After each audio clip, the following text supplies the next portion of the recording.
Oh, man versus nature is constantly playing out on the Outer Banks. We see it all too often. Today was the second of 3 meetings on how to keep the infrastructure intact along that fragile sliver of sand, specifically Route 12, the only road access to the lower Outer Banks. 10 on your side's Jason Marks talked to residents and state leaders about long-term solutions.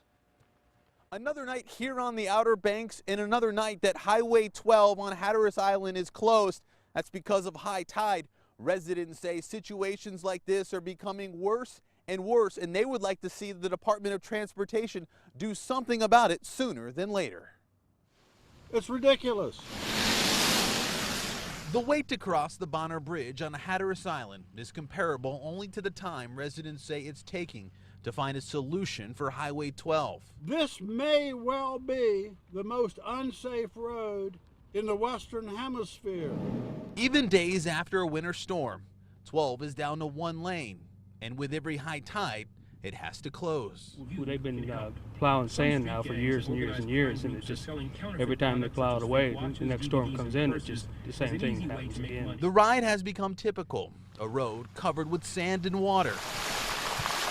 We have got to resolve this road problem. It's extremely concerning. Everything I own is on this island. I have 2 homes down here. I rent one, I live in one, and everything I have is here. It's going to go. I'm going to have beachfront very shortly. Today, our journey on the Hatteras ended the same place many others ended.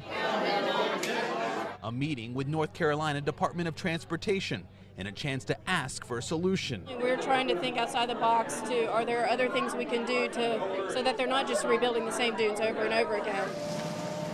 NC-12 says by the end of the year, 2 new bridges will be started.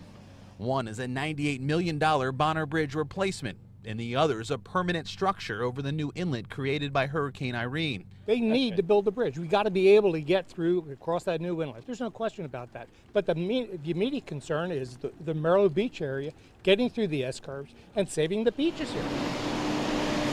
And there is a bridge in the works to go over the road here at Merlo Beach and into Rodanthe, but no one knows when construction will begin.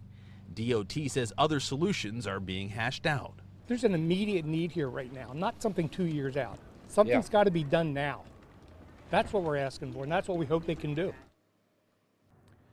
And residents are not only worried about their homes, they're worried about emergency situations such as medical situations. They don't want to be trapped on the island if they should have to get off for any reason. That's why they're hoping the Department of Transportation could come up with that solution quickly. That's the latest here in the Outer Banks. Jason Marks, 10 on your side. And tomorrow night's final meeting will be on Ocracoke Island. It runs from 4 to 7 at the Ocracoke Community Center.